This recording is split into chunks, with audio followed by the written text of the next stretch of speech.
this is Lourdes, and this video is specifically targeted towards Chapter 3 about self-concept in regards to the chapter that I've read and the book. And so the question I'm choosing to answer today is, when I was a child, what gender roles meant to me and if I were even assigned any as a child. And so specifically when it comes to gender roles, it's an iffy subject because I was raised with a younger sister and an older brother. And so the gender roles that I had, I primarily saw when it came to older and younger siblings. As a middle child, I think it's an interesting perspective. Having an older brother, his duty was to take out the trash or sometimes wash dishes. And that was pretty much it. He's only a year older, but as a male, I feel like watching him being the only, even him and my dad specifically, were the only two people allowed to take out the trash. Of course, you could take out the trash if you want, but I never grew up learning how. I was never taught how to take out the trash.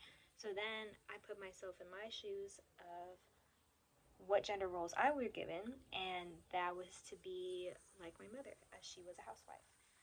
I was always given chores to wash dishes, sweep, do the counter, clean the bathroom, pick up after my brother, pick up after my sister, do my sister's hair.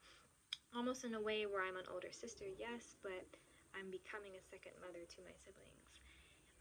And then once my mother was out the picture, I did become a mother to my siblings. Even though my brother is older, still not having a mother figure in his life, naturally I stepped up, which forced me into that gender role.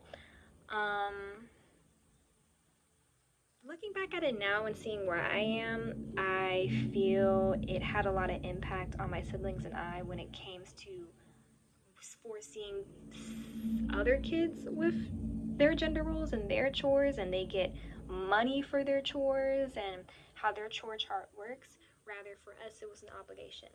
It was being a part of the family, rather more than a gender role.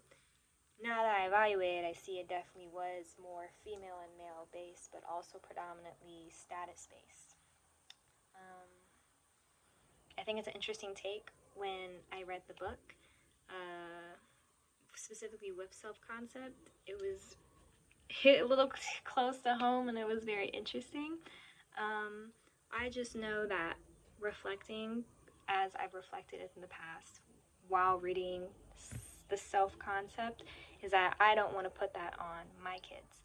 Rather, having gender roles of wearing the color pink and the color blue, and pink is for girl and blue is for boy, and rather, why not have green?